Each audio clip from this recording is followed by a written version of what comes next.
নৃসিংহ চতুর্দশী 2024। নমস্কার বন্ধুরা, ধর্মীয় ব্রতমালার নতুন একটি পর্বে আপনাদের সকলকে স্বাগত জানাই। আজকের পর্বে থাকবে নৃসিংহ চতুর্দশী কবে, তার সময়সূচি, নৃসিংহ চতুর্দশী কি, এর উপবাস বিধি, বাড়িতে কিভাবে পালন করব, সংকল্প কিভাবে করতে হবে, মাহাত্ম্য কথা। 22শে মে 2024 বুধবার নৃসিংহ চতুর্দশী ব্রত পালিত হবে। নৃসিংহ চতুর্দশী কি? ভগবান শ্রীকৃষ্ণ তার পরম প্রিয় ভক্ত প্রহ্লাদ মহারাজকে রক্ষা করার জন্য নৃসিংহ অবতার রূপে আবির্ভূত হন এবং হিরণ্যকশিপুকে বধ করে ভক্ত প্রহ্লাদকে রক্ষা করেন। বৈশাখ মাসের শুক্লপক্ষের চতুর্দশী তিথির গোধূলি লগ্নে তিনি আবির্ভূত হয়েছিলেন, তাই একে নৃসিংহ চতুর্দশী বলা হয়। 2024 সালের নৃসিংহ চতুর্দশী কবে? 21শে মে নাকি 22শে মে? 21শে মে সন্ধ্যা থেকে চতুর্দশী তিথি শুরু। কিছু কিছু জায়গায় বিকাল থেকেই তিথি শুরু হবে। তাহলে কিভাবে 22শে মে ব্রত হবে? 21শে মে তিথি থাকলেও সেদিন ব্রত পালন করা যাবে না, কারণ 21শে মে হচ্ছে ত্রয়োদশী বিদ্যা। বৃহন্নারদীয় পুরাণে বলা হয়েছে চতুর্দশী তিথি ত্রয়োদশী দ্বারা বিদ্যা হলে পরদিন ব্রত পালন করতে হবে।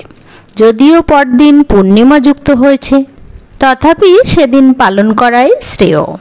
অর্থাৎ ত্রয়োদশী বিদ্যা উপবাস শাস্ত্রে নিষিদ্ধ করা আছে। তাছাড়া 22শে মে ব্রাহ্ম মুহূর্তে চতুর্দশী তিথি আছে, তাই 22শে মেতেই নৃসিংহ চতুর্দশী পালিত হবে।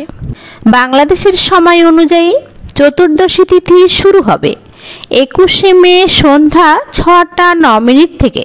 চতুর্দশী তিথি শেষ হবে 22শে মে সন্ধ্যা 7:17 পর্যন্ত।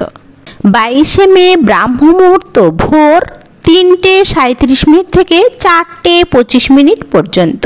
পশ্চিমবঙ্গের সময় অনুযায়ী চতুর্দশী তিথি শুরু হবে 21শে মে বিকাল 3:39 থেকে। চতুর্দশী তিথি শেষ হবে 22শে মে সন্ধ্যা 6:47 পর্যন্ত। 22শে মে ব্রাহ্ম মুহূর্ত ভোর 3:18 থেকে ভোর 4:06 পর্যন্ত।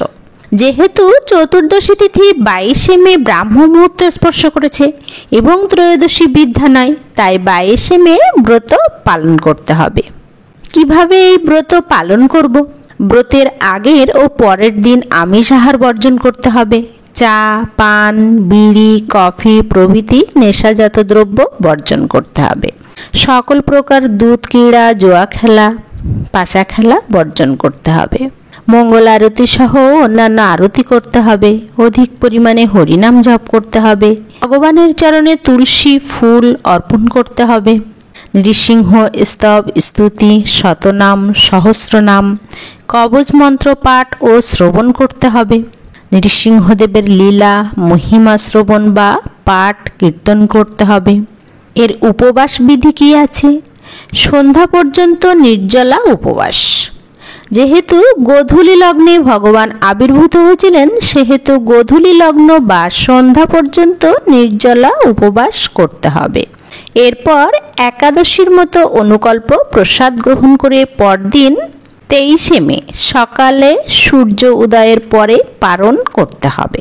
তবে যদি কেউ সম্পূর্ণ নির্জলা উপবাস করতে চায় তাও করতে পারেন। যারা শারীরিক সমস্যার কারণে নির্জলা উপবাস থাকতে পারবেন না, তারা ভগবানের কাছে ক্ষমা চেয়ে ফল মূল খেয়ে ব্রত পালন করতে পারবেন। সন্ধ্যাবেলায় নৃসিংহদেবের বিশেষ অভিষেক অনুষ্ঠিত হবে। অভিষেকের দর্শন, অভিষেক করে নির্জলা উপবাস বিধি সম্পন্ন করতে পারবেন। এরপর কিন্তু অন্ন বা পঞ্চরবি শস্য খাওয়া যাবে না, ফলমূল খেয়েই থাকতে হবে, কারণ পারণ হচ্ছে পরদিন সকালে। নৃসিংহদেবের অভিষেক দর্শন বা অভিষেক করা উভয়ের সমান ফলপ্রসূ।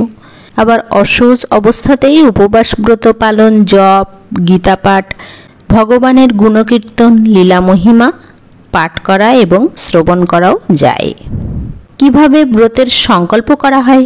ব্রতের দিন 22শে মে ভোরে প্রাতঃস্নান করে শুদ্ধ বস্ত্র পরিধান ও তিলক আচমন করে শ্রী নৃসিংহর নিকট প্রার্থনা করতে হবে। হে নৃসিংহ, হে মহাভীম, আমার উপর দয়া প্রকাশ করুন। আজ আমি আপনার ব্রত আচরণ করব, তা নির্বিঘ্নে সম্পূর্ণ করুন।